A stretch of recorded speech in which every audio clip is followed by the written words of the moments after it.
Seguro que todos algunha vez nos preguntamos que pasaba con toda esa basura que tiramos ao cubo do lixo nas nosas casas.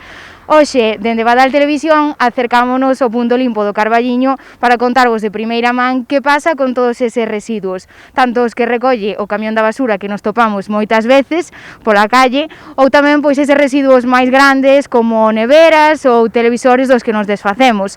E pois tamén vos vamos a lanzar unha pequena mensaxe para ser todos un pouco solidarios e tratar de pois coidar un pouco o medio ambiente para que eses residuos teñan unha segunda vida e non contaminen.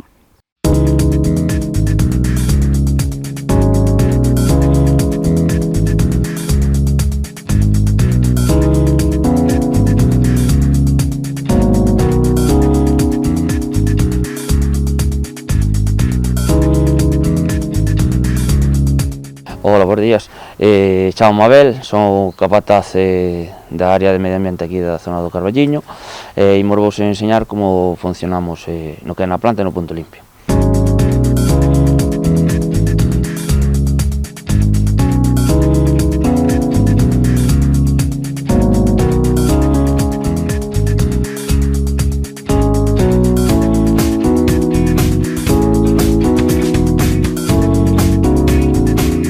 Vale, estamos agora pois na área, onde se depositan os residuos, digamos, procedentes dos domicilios.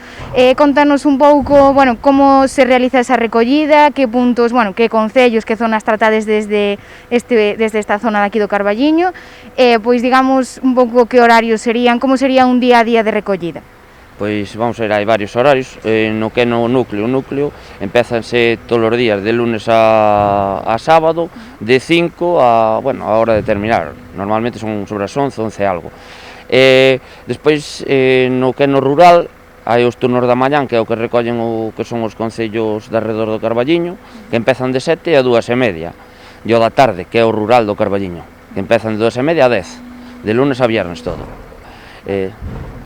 Despois o que é da selectiva do plástico recollen os lunes e jueves no que é no núcleo do Carballiño, o resto da semana nos concellos limítrofes.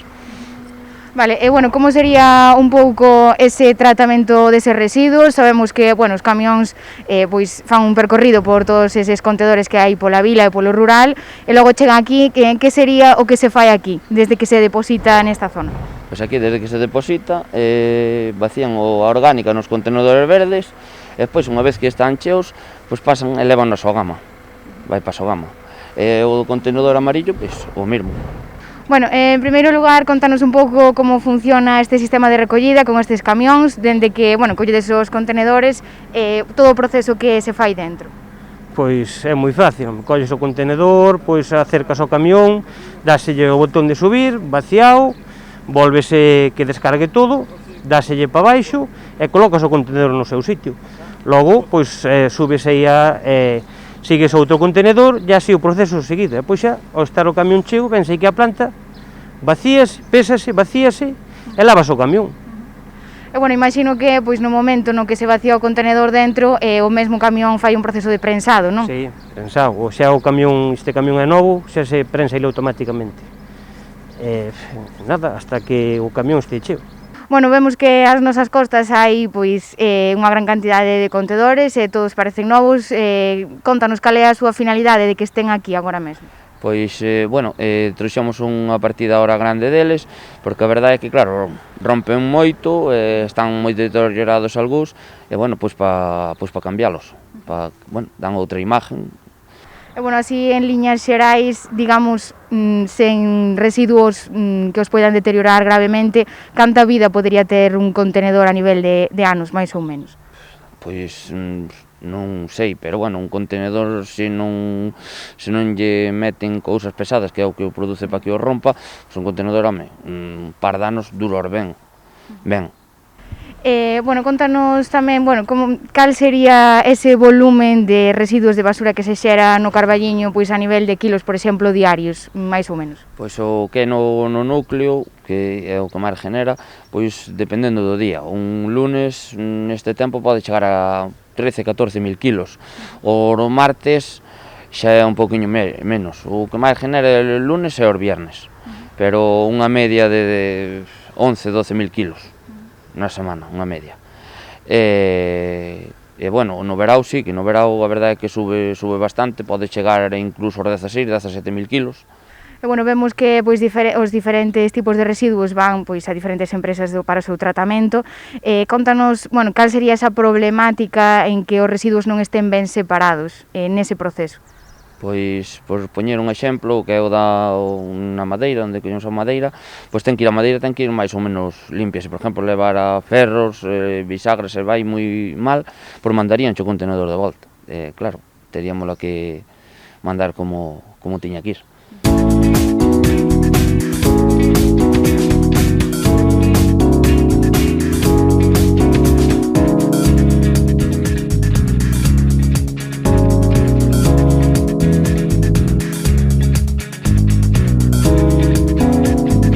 Bueno, agora estamos na parte que se corresponde ao punto limpo, onde tedes os residuos máis voluminosos, digamos. Vemos que tedes unha clasificación particular. Contanos un pouco en que consiste esa separación.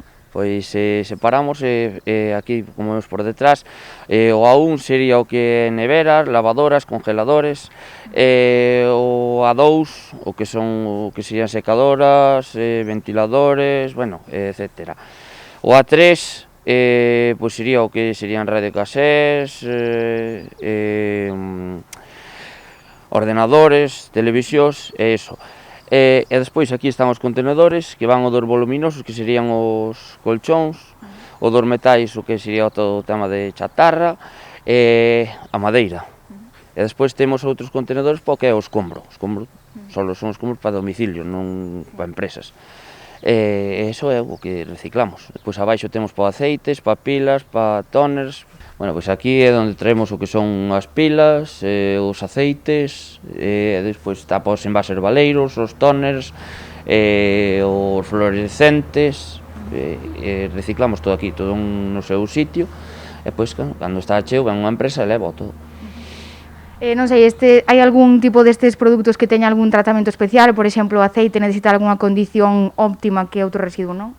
Non, bueno, os aceites, veñen aceites o que son aceites xa usados e aceites vegetales, aquí reciclamos, pois leva unha empresa.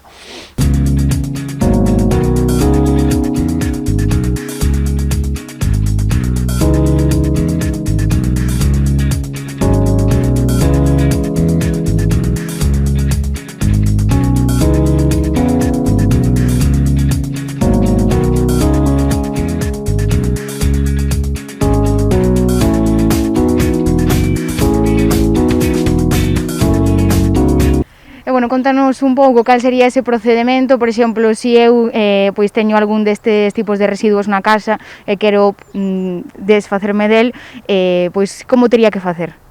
Pois tamén de 12 a 2 de lunes a venres, ou senón chamar ao Concello, o Concello toma nota e toma os datos do que ten e todo, mándanos a nós un correo e o viernes á mañá pasamos a recollelo.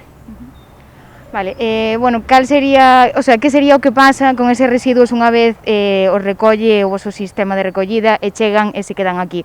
Cal sería esa vida que teñen a partir dese momento? Pois ven unha empresa que é a que ten a concesión de cada cousa e levo e reciclo. Bueno, non sei se habería, bueno, se hai esa posibilidade de que pois alguén recolla estes residuos e realice pois unha segunda vida con eles, ou esa non é unha posibilidade contemplada? Sí, eso, pois, por exemplo, no que no tema dos colchós, eso, pois, pasa un proceso de reciclaje. O de metales, o mesmo, a madeira, pois, lévana e queimana para reciclar, para facer papel ou para eso.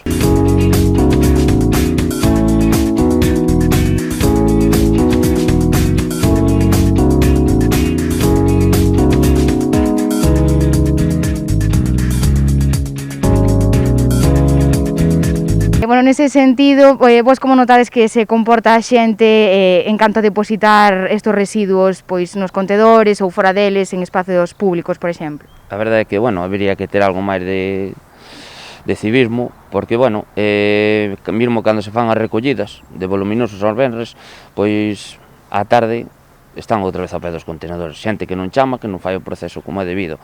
E claro, a verdade é que dá moi mala imagen, cando hai un servicio que penso que está ben programado e para que non pasara eso.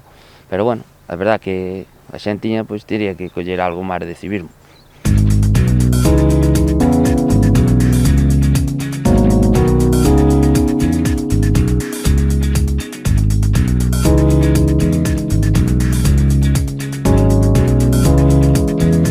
Bueno, despois desta pequena reportaxe, seguro que todos vos tedes máis claro que facer con todos eses enseres voluminosos que tedes na casa e que non queredes ter aí e desfacervos deles. Esperamos que tomarades boa nota e que a partir de agora pois sexamos todos un pouco máis solidarios co medio ambiente.